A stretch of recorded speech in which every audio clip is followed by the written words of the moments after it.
وأشهد أن محمدا عبده ورسوله يا أيها الذين آمنوا اتقوا الله حق تقاته ولا تموتن إلا وأنتم مسلمون يا أيها الناس اتقوا ربكم الذي خلقكم من نفس واحدة وخلق منها زوجها وبث منهما رجالا كثيرا ونساء واتقوا الله الذي تساءلون به والأرحام إن الله كان عليكم رقيبا يا أيها الذين آمنوا اتقوا الله وقولوا قولا سديدا يصلح لكم أعمالكم ويغفر لكم ذنوبكم ومن يطع الله ورسوله فقد فاز فوزا عظيما أما بعد قال المؤلف رحمه الله تعالى وعن المغيرة بن شعبة رضي الله عنه أن النبي صلى الله عليه وسلم كان يقول في دبر كل صلاة مكتوبة لا إله إلا الله وحده لا شريك له له الملك وله الحمد وهو على كل شيء قدير اللهم لا مانع لما أعطيت ولا معطي لما منعت ولا ينفع ذا الجد منك الجد متفق عليه.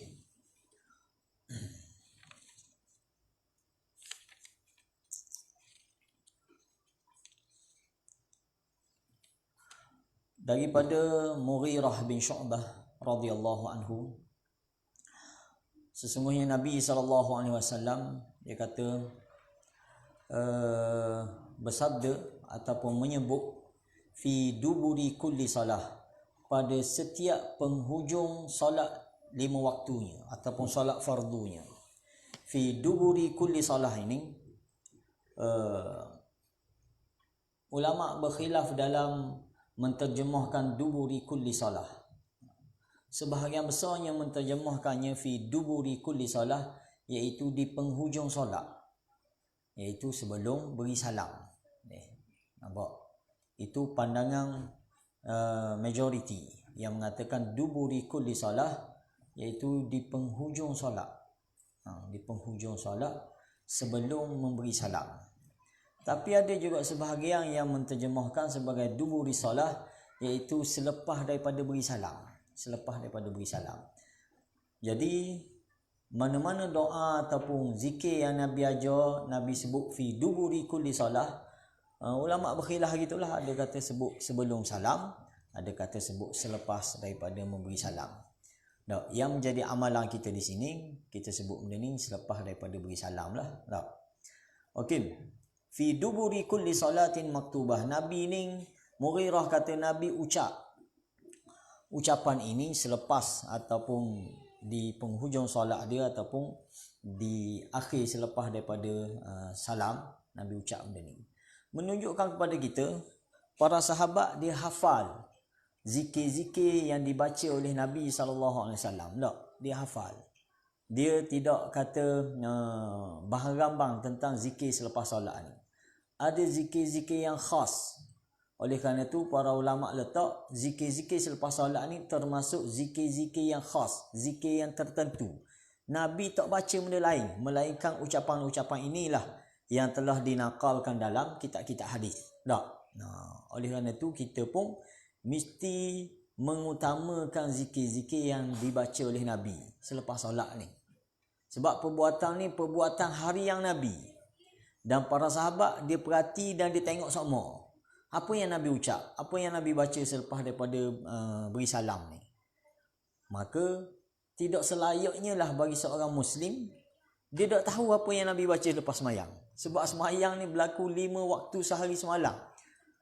Katalah kita kata zikir-zikir sebelum hijrah ke Madinah kita tak tahu ataupun tak ada riwayat lah, katakanlah, maka zikir-zikir selepas daripada Nabi hijrah ke Madinah ni hampir 10 tahun Nabi semayang bersama dengan sahabat. Tak? Hampir 10 tahun Nabi semayang bersama dengan sahabat ni, maka sahabat duk sebut benda ni lah biasanya yang Nabi baca selepas daripada semayang. Benda ni. Tak? Antara lain yang disebut oleh Mughirah bin Syu'bah, dia kata la ilaha illallah wahdahu la syarikalah lahul mulk wa lahul hamd wa huwa ala kulli syai'in qadir. Ucapan ni sampai sini alhamdulillah tempat kita ada. Dak diamalkan tempat kita sampai sini. Siapa la ilaha illallah wahdahu la syarikalah lahul mulku wa lahul hamd wa huwa ala kulli syai'in qadir. Dak. Kadang-kadang imam kita baca sekali selepas solat, ataupun kadang-kadang dia baca 10 kali, iaitu pada lepas sembahyang subuh dan juga selepas sembahyang maghrib. Tak? Ini yang menjadi amalan tempat kita. Okey. Cuma zikir ini tak habis itu. Ada tambahan lain yang Nabi sebut melalui riwayat Bukhari dan Muslim. Apa lagi tambahan dia? Allahumma la mani'a lima a'taita wa la mu'tiya lima mana'ta wa la yanfa'u dzal jaddi minkal jadd. Tambahan ni kita jarang dengar. Tak? Kurang dengar sikit tempat kita. Sedangkan ni menjadi zikir harian Nabi. Nabi baca semua selepas sembahyang. Nabi baca semua selepas sembahyang. Yang disebut oleh para sahabat. Bukan riwayat Mughirah seorang. Malah ada lagi riwayat-riwayat yang lain yang mengatakan Nabi sentiasa membaca zikir ni selepas solat. Jadi sedihlah kita kalau kita ni sebagai orang kata pengikut ahli sunnah wal jemaah, tapi zikir lepas sembahyang ni kita tertinggal. Tak ada. Tak jadi amalan kita. Masalah. Walaupun kita kata benda ni sunat. Tapi benda ni menjadi zikir harian Nabi selepas sembahyang 5 waktu. Maka selayaknya lah kita ajar anak-anak kita, pelajar-pelajar kita supaya beramal dengan zikir ni. Tak? Beramal dengan zikir ni. Apa maksud zikir ni? La ilaha illallah kalimah tauhid. Tak? Tiada ilah, tiada sembahan yang layak disembah melainkan Allah Subhanahu Wa Taala yang Maha Esa. La syarikalah, kita menafikan sebarang bentuk kesyirikan kepada Allah. La syarikalah, tiada syirik bagi Allah pada sifat dia, pada zatnya, tak, pada perbuatannya. Tak ada syirik, kita kata. Lahul mulk, baginya lah, miliknya lah kerajaan ini. Kerajaan langit dan kerajaan bumi ini adalah milik Allah Subhanahu Wa Taala. Walahul hamd, dan baginya lah segala kepuji-pujian. Tak? Ini ucapan kita selepas daripada kita solat. Mana kita menyatakan tauhid, kita menafikan syirik, kita milik Allah, dan kepujian ini adalah milik Allah. Ucapan yang baik. Tak? Cuma nak kena fahamlah. Kita jangan kita sekadar amal, kita sekadar baca tapi tanpa kita memahami ucapan yang kita sebut. Wa huwa ala kulli syai'in qadir, dan dia maha berkuasa penuh ke atas segala sesuatu. Al-Qadir salah satu daripada sifat-sifat Allah dan salah satu daripada nama-nama Allah. Al-Qadir, tak? Yang maha berkuasa, tak? Yang maha berkuasa. Allahumma la mani'a lima a'tait. Lalu doa kita ataupun ucapan kita, munajat kita kata benda, Allahumma ya Tuhanku, ataupun wahai Tuhan kami, la mani'a lima a'tait. Tiada yang boleh menghalang pada setiap apa yang menjadi anugerahmu ya Allah. Kalau mu nak beri ya Allah, tak ada orang boleh halang. Tak. Kalau benda tu adalah pemberian Allah, mutlak Allah nak beri kita nikmat ini, la mani'a, kita kata tak ada orang boleh halang. Tak kira lah dia kerajaan ke siapa ke, dia tak boleh halang. Ini akidah kita lah. Tak. Wala mu'tiya lima mana'ta, dan tiada yang boleh memberi anugerah apabila kamu yang halang. Ni akidah kita tak. Kalau Allah nak halang sesuatu nikmat daripada kita, maka tak ada orang boleh beri. Tak. Sampai pakatlah ramai mana pun. Dalam hadis Qudsi, tak, Allah sebut, Allah berfirman di dalam hadis Qudsi, sekiranya seluruh makhluk ni berhimpun, baik jin baik manusia, untuk memberi mudarat kepada kita. Boleh tak beri mudarat? Tak boleh beri mudarat tu kecuali apa yang telah Allah tetapkan untuk kita. Tak? Sekiranya seluruh makhluk pula, baik jin baik manusia, berkumpul semua sekali untuk memberi manfaat untuk kita. Boleh tak beri manfaat? Tak boleh sekiranya tidak ditetapkan, Allah tak tetapkan untuk kita. Ni kefahaman daripada hadis Qudsi itulah disebut dalam zikir ni dah. Wala mu'tiya lima mana'ta wala yanfa'u dzal jaddi minkal jadd. Dan tiada memberi manfaat, tak boleh orang memberi manfaat, dzal jadd, orang yang ada kekayaan. yang ada harta benda. Al-jad ni makna dia ada kekuasaan, dia ada pemilikan, dia ada harta. Boleh tak dia beri manfaat? Tak boleh. Minkal jad. Sebab segala kekayaan, segala kecukupan ini adalah milikmu ya Allah. Datang daripadamu ya Allah. Ini ucapan kita sebut bila ni? Selepas sembahyang 5 waktu. Tak? Nampak susun atur kalimah-kalimah yang Nabi sebut ni? Susun dia comel. Mula-mula menyatakan tauhid, menafikan syirik, tak meletakkan kekuasaan milik mutlak Allah Subhanahu Wa Taala. Tak? Sebab memang kita ni dalam kehidupan kita ni kita duk mikir sama bab rezeki kita kan. Makan minum kita duk mikir sama. Jadi oleh kerana tu lepas sembahyang sahaja kita berzikir benda ni untuk menguatkan akidah kita kepada Allah Subhanahu Wa Taala.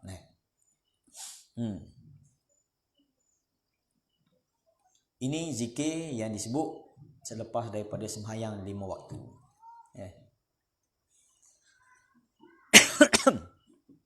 Ma yu'khadhu minal hadis. Apa yang kita boleh ambil faham daripada hadis ni? Yang pertama dia kata istihbab hadza dzikr ba'da salawati khams. Dituntut ataupun digalakkan kita beramal dengan zikir ini selepas daripada sembahyang 5 waktu kulluha. Semua sekali. Baik selepas sembahyang subuh, sembahyang zuhur, sembahyang asar, sembahyang maghrib, sembahyang isyak, disunatkan kita beramal dengan zikir ini. Tak? Wa yakunu ba'da salam mubasharatan, dan dia diamalkan selepas daripada kita beri salam terus. Tak, lepas kita istighfar 3 kali, lepas pada kita sebut Allahumma antas salam wa minkas salam, terus beramal dengan zikir ni. La ilaha illallah wahdahu la syarikalah, lahul mulku wa lahul hamd wa huwa ala kulli syai'in qadir. Tak, sampai habis. Ini turutan dia. Tak, ini turutan dia. Sebab dalam hadis yang lain disebut bahawa Nabi ni selepas daripada beri salam, lepas Nabi beri salam sembahyang ni assalamualaikum warahmatullahi, assalamualaikum warahmatullahi, tak ada ucapan lain yang Nabi sebut melainkan istighfar. Tak ada ucapan lain. Tak, kita tak akan temu dalam hadis-hadis, dalam riwayat yang kata Nabi baca benda lain dulu sebelum istighfar, tak ada. Selepas saja beri salam, assalamualaikum warahmatullahi, assalamualaikum warahmatullahi, astaghfirullah, astaghfirullah, astaghfirullah. Ini ucapan. Maka kita pun ikut hak tu lah. Dah selama kena kita buat hal lain, tak apalah hak selama kena dah. Dah kita temu dah. Sumber yang utama. Dah kaifiat cara berzikir yang betul sebagaimana yang Nabi buat, maka kita amal ni lebih baik.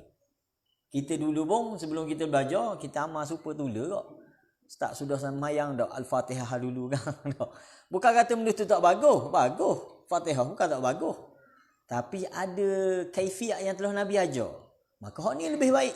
Hak ni lebih afdal. Ya. Ada orang mungkin dia nak baca lepas sembahyang, nak baca surah Yasin. Boleh tak boleh? Selepas saja beri salam, assalamualaikum warahmatullahi, assalamualaikum warahmatullahi, Yasin wal Quranil Hakim. Boleh tak? Tak salah kita kata. Tapi bukan itu yang dibaca oleh Nabi. Ni kita kena faham. Tak? Dia ada kaifiat dia. Masa ni benda ni Nabi buat. Masa ni benda ni Nabi buat. Masa ni benda ni. Maka kita sebagai ummah, kita ikut. Tak? Nabi ni sebagai contoh teladan kepada kita.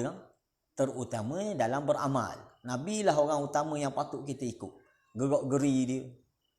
Cara dia berzikir. Lepas ni kita akan bincang siapa sahabat bincang ke kita. Cara Nabi zikir guna jari pun dia cerita. Mana cara Nabi zikir guna jari ni? Sampai tahap tu. Tinggal lagi kita belajar dan kita amalkan apa yang telah ditunjukkan oleh baginda Nabi sallallahu alaihi wasallam kepada kita semua. Okey.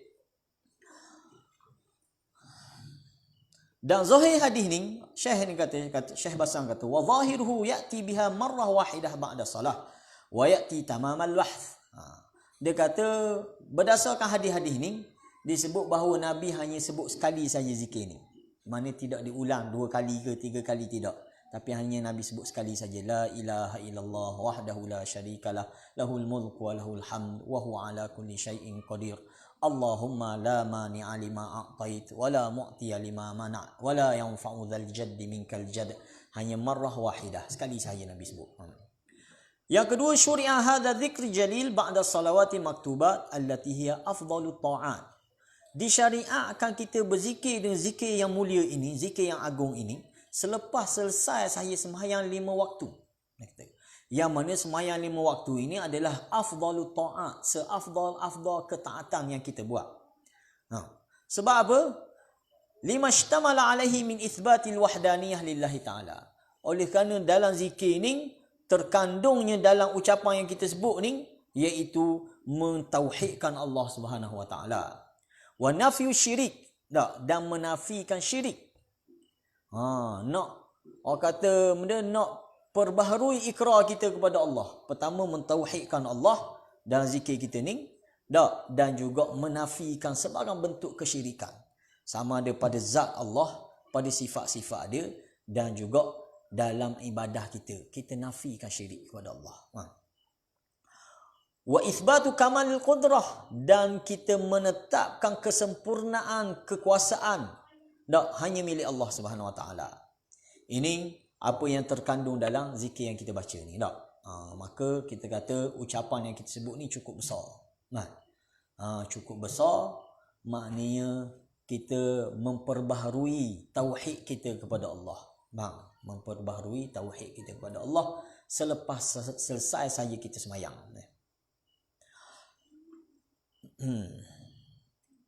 Dia wari, Syekh wari ke kita tertib hadza dzikr. Ni kita bincang kediang tentang susunan, macam mana susunan ucapan kita, zikir kita selepas solat ni.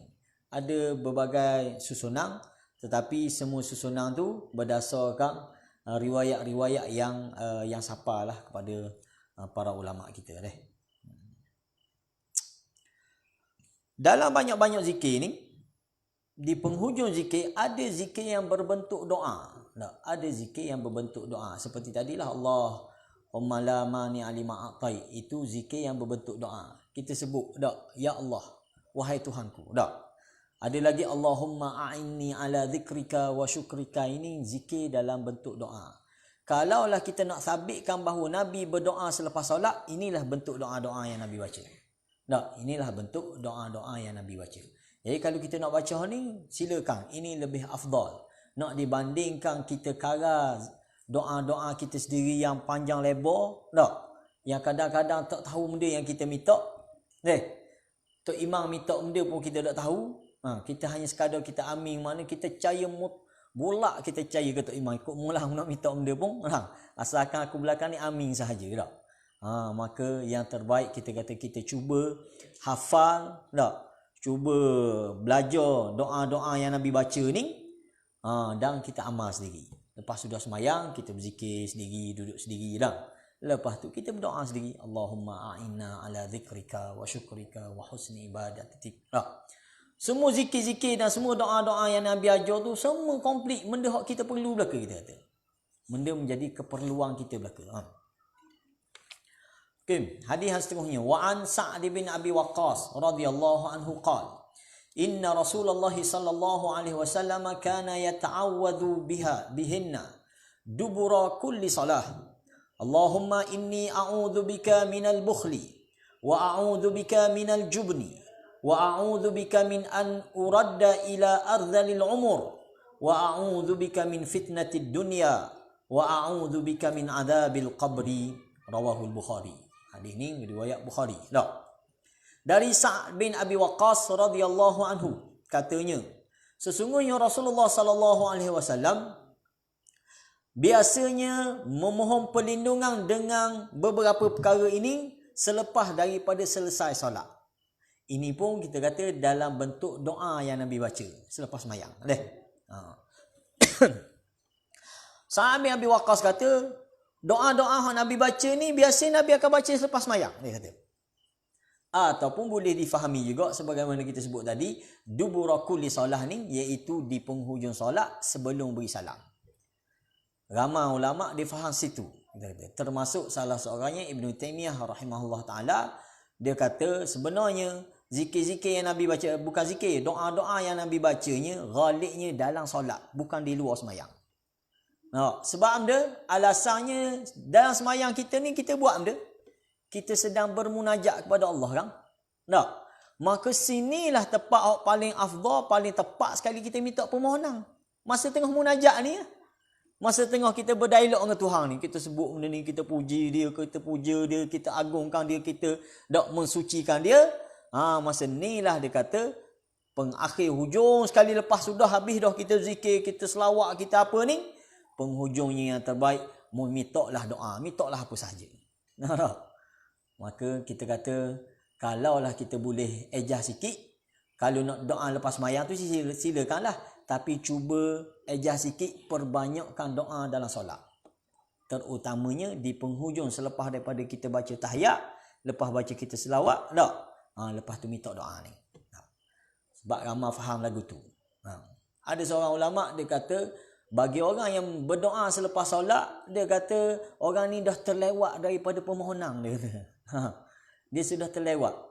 Dah beri salam dah orang, sudah dah habis dah. Hubungan kita, munajat kita dengan Tuhan habis dah. Selesai baru nak minta permohonan. Lah, berapa dah minta tadi sebelum mu selesai dah? Sebelum mu putuskan hubungan dengan Tuhan tadi? Tak.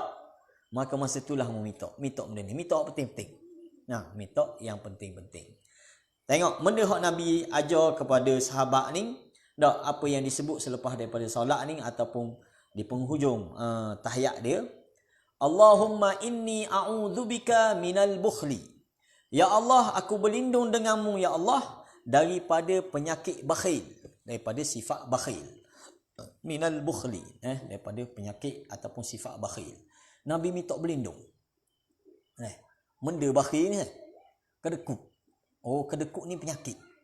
Jangan anggap benda tu biasa. Kalau kita berasa kita ni ada sikit-sikit penyakit kedekut ni, kena pakat buang. Sebab Nabi sendiri minta berlindung.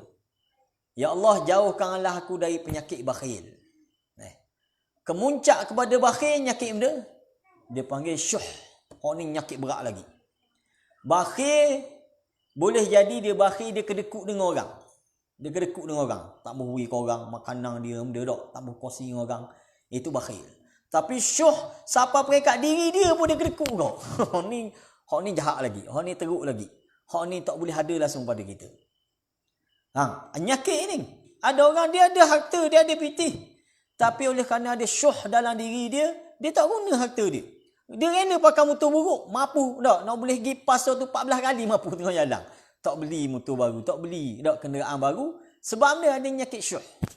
Dia kedekut dengan harta dia. Ini bahaya, penyakit. Yang mana tak boleh ada pada seorang mukmin. Dan Nabi kita minta berlindung daripada penyakit ni. Penyakit bakhil. Tak? Bila Nabi minta berlindung ni, tengah semayang ataupun sesudah daripada semayang. Ya Allah, lindungilah aku daripada penyakit bakhil. Pertama. Mana kita kena letak bakhil ni penyakit yang kena buang daripada diri. Tak boleh simpang. Jangan berasa best bila kita ada penyakit bakhil. Kena buang penyakit ni. Tak? Satu. Kedua, wa'a'udzubika minal jubni. Dan aku juga berlindung denganmu, ya Allah, dari penyakit jaban. Benda jaban? Bukan jambang. Jaban, iaitu penyakit pengecut. Penakut. Penakut. Itu juga adalah penyakit. Menyebabkan dia tertangguh daripada melakukan jihad fisabilillah. Sebab takut. Tak? Ataupun dalam syarah dia kata menyebabkan dia menangguhkan amal ma'ruf nahi munkar kerana jaban. Kerana takut. Takut orang marah. Tak? Nak sebut benda betul kan orang tak setuju pula, kan orang marah, kan orang ni tak. Terutama kita kata kita nak sebut benda sunnah-sunnah ni kan. Kan orang ni tak setuju, orang ni tak setuju. Tak? Kalau ada jaban, kita tak akan sebut. Ini penyakit. Tak? Tak sanggup sebut kebenaran kerana ada penyakit jaban, penyakit pengecut, penakut. Nabi minta berlindung daripada penyakit ni. Dan kita tahu belaka bahawa Nabi kita sallallahu alaihi wasallam seorang yang cukup berani. Tak? Nabi bukan seorang yang penakut. Kita boleh tengok dalam siri-siri peperangan, Nabi tak takut pada musuh dia. Tak? Kita boleh tengok dalam kisah peperangan Hunain. Bagaimana ketika kabilah Hawazin serang hendak tentera Nabi yang lebih kurang 10,000, 12,000 orang ni, habis semua sahabat-sahabat lari belaka dah. Sebab diserang dengan anak panah. Semua lari kecuali Nabi sallallahu alaihi wasallam. Kita tengok keberanian Nabi. Dan Nabi mengadap musuh. Seorang diri Nabi hadap musuh. Lepas itulah baru sahabat daripada golongan ashabus syajarah pakak mari likung Nabi. Mula-mula Nabi hadapi seorang. Dan Nabi cakap dengan tegas. Nabi kata, ana nabiyyu, tak, ana ibn Abdul Muttalib, ana nabiyyun la kadhib. Nabi kata, tak, aku ni anak cucu Abdul Muttalib dan aku adalah seorang nabi yang tidak berdusta. Nabi sebut. Ini keberanian Nabi sallallahu alaihi wasallam. Dalam kisah yang lain lagi, pernah dalam satu peperangan, tak, balik daripada peperangan lalu berteduh, masing-masing sahabat pakak berehat belaka, dan Nabi pun cari di bawah teduhan pokok, Nabi berehat tidur. Tiba-tiba tengah-tengah tidur ada seorang Arab Badui mari menghunus pedang ke Nabi. Tak, hunus pedang Nabi. Pedang Nabi duk sakut ke pokok. Nampak tak? Tak ada nak ambil dah. Mari Badui ni mari letak pedang, dia pun kata, "Wahai Muhammad, siapa yang boleh menghalangmu daripada pedang aku ni?" Nabi kejut tu, Nabi takbir. Allahu Akbar. Nabi takbir, dia dengar takbir Nabi tu kejut sampai jatuh pedang dia. Bila jatuh pedang dia, Nabi ambil balik pedang dia, Nabi pun letak. Tekak dia balik. Sekarang siapa boleh menghalangimu daripada pedang aku ni? Lalu dia pun kata, "Wahai Muhammad, jadilah seorang yang pandai main pedang ni. Jangan awak lebih kurang ke pedang ni." Nampak tak? Ini keberanian Nabi SAW. Dan Nabi minta berlindung daripada penyakit jaban, penyakit pengecut dan juga penakut. Kita jak kecil kita dididik takut benda. Takut atu. Orang Melayu ni dididik takut atu. Tak, pas ketua pun takut atu. Sebab dah dalam filem, dalam apa semua cerita hatu lah ke. Kalau pergi kubur, takut benda kita. Tak takut mati, takut atu. Sebab dah dimomokkan gitu. Nak bila kubur ada pokok bunuk pula. Oh, memang beratu sungguh kubur ni. Orang tua-tua pula cerita kubur ni ada orang mati bunuh. Kau lagi serang tak. Diri bulu rama lalu ke tepi kubur tak. Ini tradisi kita dan sepatut kita kena buang dah tradisi ajar lagu tu. Arab dia tak ajar gitu anak-anak dia. Dia tak akan ajar anak dia penakut. Nampak? Arab khususnya anak lelaki dia tak akan ajar takut ke orang, tak akan ajar takut ke benda dan tak akan ajar hina anak dia depan orang. Ini Arab. Lepas tu kalau kita pergi Yaman, kalau lalu tengah kubur, tengah malam tu tak ada rasa benda pun. Tapi Malaysia, Masya Allah. Bukan kita lalu kat tengah kubur, lalu kat tepi kubur, kereta pun berasa diri bulu rama saja. Sebab dah dimomokkan gitu. Kita diajar takut. Kan kita tengok anak-anak kita, adik-adik kita bila nangis, mak suruh senyap awak benda. Senyap-senyap ada benda. Kita ajar gitu. Sebenarnya itu mengajar, mendidik anak-anak kita jadi penakut. Jadi penakut. Jadi kita tukarlah skill. Ajar dia berani. Ajar dia jadi berani. Okey. Wa'a'udzubika minal jaban. Daripada penakut. Lagi. Wa'a'udzubika min an uradda ila arzalil umur. Dan ya Allah, lindungilah aku. Ya Allah, aku berlindung denganmu. Ya Allah, daripada dikembalikan kepada umur arzalil umur ni, maknanya umur tua yang nyanyuk. Tak. Mana dikembalikan maksudnya benda. Tak nak mengembalikan aku pada ke usia tua, tapi perangai budak-budak. Itu maksud dia. Kan kita boleh tengok orang tua tak, sampai tahap dia ni macam perangai budak-budak lah. Nabi ajar kepada kita minta berlindung dengan penyakit ni. Tak. Penyakit iaitu nyanyuk ketika tua. Kita tak mahu ni. Tak. Kita nak kita tua dalam keadaan mulia. Macam mana nak tua dalam keadaan mulia? Tua dalam keadaan kita taat kepada Allah. InsyaAllah. Nabi sebut dalam hadis, Nabi kata benda, ihfazillah yahfazka. Nabi kata, tak. Peliharalah hak-hak Allah, peliharalah agama Allah, nescaya Allah akan peliharamu.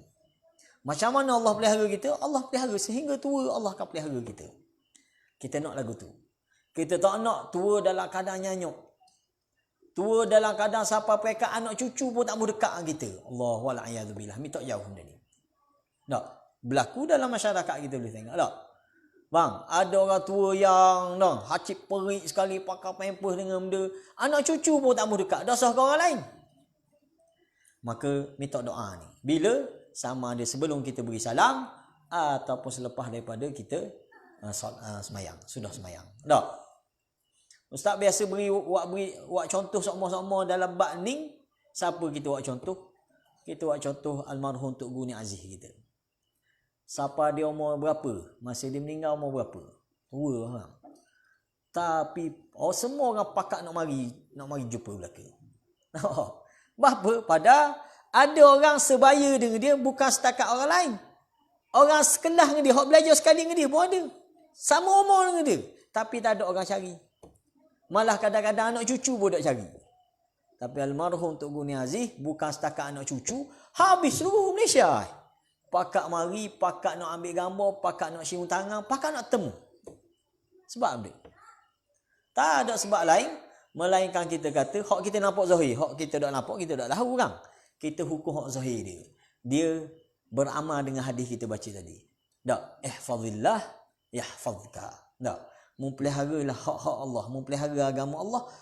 Allah jamin aku akan peliharamu. Sampai ke habis umur. Kita boleh tengok bagaimana dia meninggal. Tak, seluruh Malaysia mari. Jam ustaz kebetulan masa tu duduk jadual di offshore di tengah laut, jadi tak boleh nak pergi. Bayangkan jam dari Kota Baru sampai ke Pulau Melaka. Jam jalan. Tak boleh masuk dah. Kereta tak boleh masuk dah sampai Pulau Melaka ni. Semua kena parking di Kota Baru belaka. Orang jalan kaki sejauh mana? Nak mari sembahyang jenazah almarhum Tok Guru Ni Aziz. Nampak tak? Jadi kita kata kita kena pertama jaga agama Allah, kedua kita minta doa-doa ni. Tak? Doa-doa supaya Allah pelihara kita biar kita mati ataupun biar kita dalam keadaan tua yang dimuliakan. Kalau tak dimuliakan orang lain pun dimuliakan oleh anak cucu. Tak? Paling komang mungkin kita orang tak kenal. Tak? Tapi paling komang anak cucu kita kenal kita.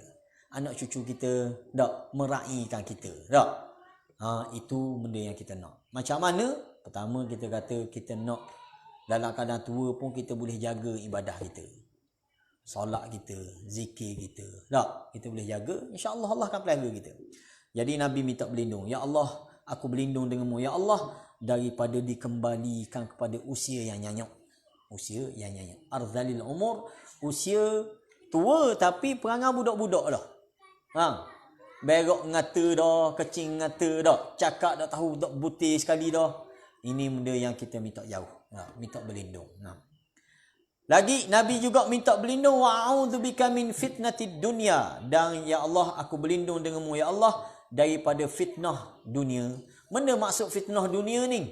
Iaitu segala syahwat, segala apa yang ada dalam dunia ni yang menyebabkan kita jauh daripada Allah, itu semua adalah fitnah. Nabi sebut dalam hadis yang lain, Nabi kata benda dunia ni semuanya dicaci, dilaknat oleh Allah. Semuanya dilaknat oleh Allah. Kecuali ibadah, kecuali zikrullah, kecuali ilmu. Hak tu saja hak yang tidak dilaknat. Selain pada tu semua dilaknat. Kecuali amal soleh, kecuali zikrullah, kecuali ilmu. Jadi kalau kita boleh penuhi hidup kita dengan benda-benda saat ni, kurangkan benda-benda lain, sebab benda-benda lain ni semua hina belaka, semua fitnah belaka. Tak, semua menjadi fitnah belaka. Dan yang terakhir sekali, wa a'udzubika min adzabil qabri, dan aku juga berlindung denganmu ya Allah daripada azab kubur. Setakat kita ngaji sini, bab zikir banyak berapa kali kita temu bab Nabi minta berlindung daripada azab kubur. Banyak kali dalam semayangnya, luar semayangnya, dalam zikir pagi petangnya. Terlalu banyak Nabi ajar kepada kita minta berlindung daripada azab kubur. Sebab barang tu barang pertama sekali kita akan singgah. Dan tak ada orang yang terlepas daripada azab kubur. Siapa-siapa yang ada sekelumit dosa pun, sekalipun dosa bak air kecing sahaja. Kita ambil hadis kan? Dosa kerana dia tidak tutup aurat masa dia kecing. Dah kita bukan masa kecil tak tutup aurat. Dari bilik, dari asrama ni tak tutup aurat dah kita dah. Bayangkan lagu mana. Orang ni yang sahabat Nabi ni masa kecil saja. Masa nak kecil tu. Dia dedeh aurat sehingga orang nampak. La yastatiru an baulihi. Dalam riwayat. Tak. La yastati ni makna dia tidak menutup aurat dia dengan betul. Sehingga orang nampak aurat ketika dia kecil. Ni kita dari sini dah pakai boxer saja gigi tanah. Dah warna gamuk. Fikir sendiri ya. Ngaji banyak kali dah hari ni. Buih mulut dah sarah hari ni. Tapi tetap ada ni. Gigi tanah mengepusat jelek gigi tanah. Dia buat relax dia. Ya. Sedangkan tu boleh azab kubur. Boleh jadi azab kubur. Faham? Bayangkanlah. Tu baru kita kira dosa kecil. Ataupun dalam hadis lain. La yastanzihu an baulihi. Ni kita kena beringat. Khususnya anak-anak wek ni. Kan kecil lebih kurang. Lesek ngata gitu dah. Bang, jaga sebab dia boleh penyebab azab kubur. Penyebab azab kubur. La yastaghfiru an baulihi, satu riwayat iaitu tidak menutup aurat dengan betul. Wala yastanzihu an baulih, tidak cuci air kecil dia dengan betul. Beringat tak? Itu tentang azab kubur. Wallahu a'lam.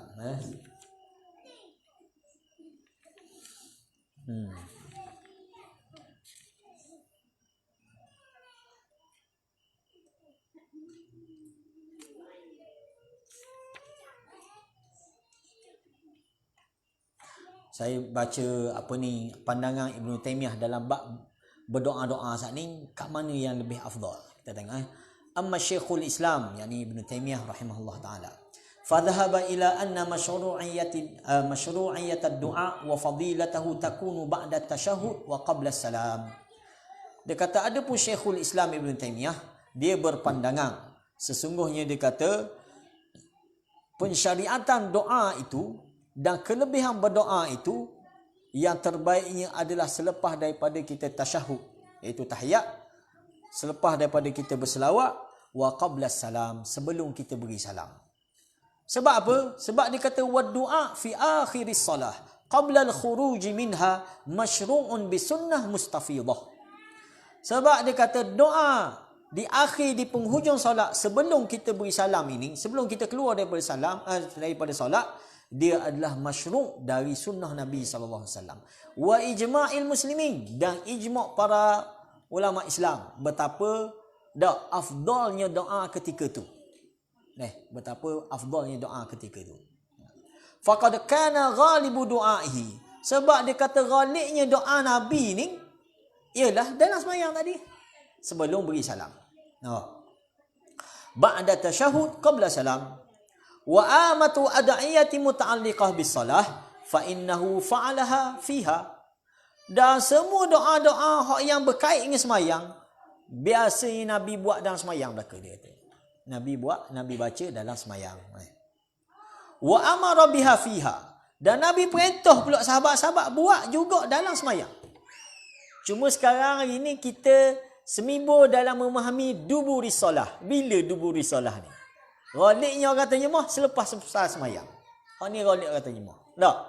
Tetapi hakikat Ibnu Taimiyah kata dalam sembahyang lebih afdal. Berdasarkan hadis yang sama, tak, berdasarkan kefahaman yang sama, dia kata Nabi perintahkan sahabat-sahabat suruh baca dalam sembahyang. Wa huwa laik bi halatil musalli, dan ia memang paling layak untuk bagi orang yang solat. Orang yang solat sini tempat paling layak. Fa innahu muqbilun ala rabbih yunajih, sebab masa ni dia berhadapan kepada Tuhan dia konsentrate, dia tak cakap dengan orang, tak, dia tumpuan dia hanya kepada Tuhannya, yunajih, dia sedang bermunajat kepada Tuhannya. Madama fi salah, selama mana dia masih dalam solat tu, maka masa ni terbaik untuk kita minta dengan Tuhan. Tak? Fala yang bagi lil abd an yatruka su'ala maulah fi halati munajah. Tak sepatutnya seorang hamba dia tinggalkan permohonan-permohonan penting dia kepada Tuhan dia ketika dia munajat tadi. Tak? Kita sembahyang berapa minit saja? 5 minit, 7 minit, habis tinggi 10 minit kita sembahyang. Tak? Tak sepatutnya mu tinggal, dia kata dalam keadaan 10 minit, 5 minit mu sembahyang ni, tiba-tiba mu tinggal untuk buat permohonan kepada Allah. Minta masa tu. Sebab masa ni mu sedang munajat. Tak? Mu sedang munajat kepada Tuhan mu, dia kata. Wal qarbu minhu, dan mu dekat, paling dekat mu dengan Tuhan dalam sembahyang. Tak? Terutama ketika sujud. Dan juga dalam solat kita ni, kita sedang berhampir dengan Tuhan. Kita baca dah hadis kan? Hadis tentang Allah kata, tak, apabila hamba ku baca Alhamdulillahi Rabbil Alamin, Allah jawab kan? Tak? Allah jawab. Tak. Hamadani abdi. Apabila hamba-Ku kata Ar-Rahmanur Rahim, majjadani abdi. Seolah-olah kita sedang berdialog dengan Tuhan. Kita sebut, Allah jawab. Kita sebut, Allah jawab. Faham?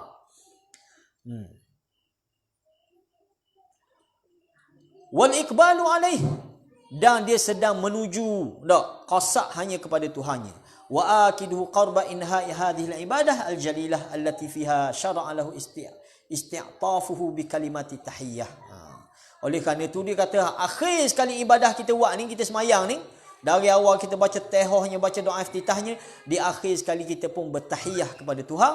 Thumma tabaha bisalah ala ma nalat ummatahu, kemudian selepas kita tasyahud, kita memuji, kita bertahiyat kepada Tuhan, kita berselawat pula kepada nabi kita. Masa ni lah selepas pada tu thumma qila lahu takhayyar minad du'a ahabbahu ilaika. Nabi pun pesan kepada sahabat-sahabat, selesai saja membaca tahiyat, selesai saja selawat, maka pilihlah doa-doa yang paling suka untuk memohon pada Allah. Doa yang paling suka untuk memohon pada Allah. Maka lepas ni kita cuba sedaya upaya untuk kita didik diri kita berdoa dalam solat. Pertama sekali kita fokus kepada doa-doa hak memang menjadi susunan dia dah. Doa iftitah. Bacaan Al-Fatihah kita tu semua doa mereka tu. Dan paling utama sekali doa antara dua sujud. Biar kita sedar dalam keadaan kita tidak lalai daripada doa kita ni. Boleh jadi kita kadang-kadang tak seorang lain, kita sendiri pun kadang-kadang kita sembahyang 4 rakaat, serakaat ya kita ingat masa duduk antara dua sujud tu Rabbi firli, masa tu baru rakaat akhir kali baru teringat. Rakaat pertama tak tahu paham mana, rakaat kedua tak tahu. Baca sebut dengan jelas, kadang-kadang dengan tajwid kita sebut. Tapi hati kita ghafil. Dan Nabi sebut Allah tak akan terima doa-doa daripada orang yang hati dia lalai. Hati dia lalai. Jadi cuba usahakan supaya hati-hati ketika kita berdoa ni. Dan di penghujung selepas pada kita tahiyat, selepas pada kita selawat, ni doa kita pilih sendiri. Mula-mula utamakan doa-doa yang warid tadi, doa minta berlindung daripada dajjal, daripada fitnah kubur apa. Kemudian mohonlah apa sahaja doa. Kita pelajar, kita mohon doa yang sesuai dengan pelajar. Kita orang ngapal Quran, minta doa yang sesuai untuk ngapal Quran. Masa ni, masa ni. Fahadhal haq alladhi alaik wa hadhal haq alladhi laka wal yakun bi adab wa khusyu' wa huduril qalb. Maka dia kata inilah menjadi hak kepada atasmu untuk berdoa dan juga menjadi milikmu untuk berdoa, dia kata. Maka berdoalah dengan penuh adab dan dengan penuh khusyuk dan dengan hati yang hadir, waraghbah, dan juga penuh pengharapan kepada Allah Subhanahu wa taala dan penuh rasa takut kepada dia. Fa innahu la yustajabu du'a min qalbin ghafil, kerana Allah sekali-kali tidak akan memperkenankan doa daripada hati yang ghafil, hati yang lalai. Habis. Jadi itu kemudian kita boleh ambil daripada dua hadis ini berkaitan dengan zikir selepas solat. Ada dua lagi hadis ataupun 3 hadis berkaitan zikir selepas solat. Moga-moga kita boleh beramal dengan apa yang sesuai dengan sunnah. Pelajar-pelajar kita ni kadang-kadang bila balik kampung dia jadi muskil. Orang lain beramal dengan zikir lain. Kita kata teruskanlah. Kita jadi imam nak baca benda dia jadi takut. Kan orang baca orang ni lah, tak ada masalah, kata baca je lah. Baca zikir-zikir yang boleh jadi dengan asbab kita, orang boleh kenal dengan zikir yang sesuai dengan sunnah tak. Orang tak akan marah, tak ada orang akan tapur kita, buat pun baca zikir lain. Tak sampai tahap tu. Cuma boleh jadi dia dah boleh nak ikut. Kata zikir mana pula tak je dengar ni. Kita cuba. Mungkin tempat kita setahun dua ni, mungkin 10 tahun lagi tak, orang akan boleh kenal sunnah. Kalau kita pergi negara Arab, tak ada dah zikir lain. Gilah mana pun. Kalau di Yaman boleh katakan semua masjid-masjid besar dia akan buat ni poster ni. Kita boleh ilham daripada Yaman. Bapak besar ada 3 kali ni rasa poster dia buat di dalam masjid-masjid dia. Zikir-zikir yang warid daripada Nabi tak? Dia buat. Nabi baca benda ni, Nabi baca benda ni, Nabi baca benda ni. Kita cubalah usaha semampu yang kita boleh nak perkenalkan amalan sunnah. Tak? Supaya masyarakat lebih dekat dengan amalan sunnah. Masyarakat kita nak sangat. Nak sangat kepada sunnah Nabi ni. Cuma kadang-kadang tak jumpa. Tak temu hak mana sunnahnya. Sebab orang beramah belaka dah. Orang ni amal gini, orang ni amal gini. Kita kata, kita cuba perkenalkan. Boleh jadi dengan asbab kita, orang boleh kenal, orang boleh dekat dengan sunnah Nabi sallallahu alaihi wasallam. Wallahu a'lam. Ada soalan ke? Dah boleh dah nak doa lepas sembahyang, doa lah. Tak ada hal. Tak. Cuma jangan tinggal doa sebelum salam. Jangan tinggal doa sebelum salam, kita kata. Tak. Takut kalaulah situ yang lebih tepatnya berdoa, jadi kita tertinggal, kita terlepas pandang. Tak. Kita bersungguh doa lepas sembahyang. Panjang pula doa. Hak dah sembahyang ni kita dak doa. Tak. Sedangkan situ tempat utama. Nampak tak? Maka baca doa situ dulu. Lepas sembahyang nak baca, silakan.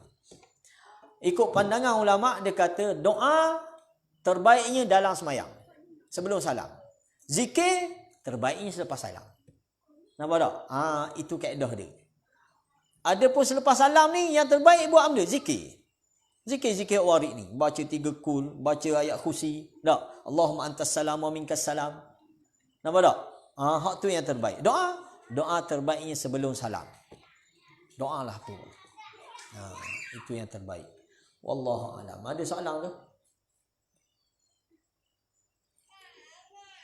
Tak ada, sekadar tu. Subhanakallahumma wa bihamdika asyhadu an la ilaha illa anta astaghfiruka wa atubu ilaik.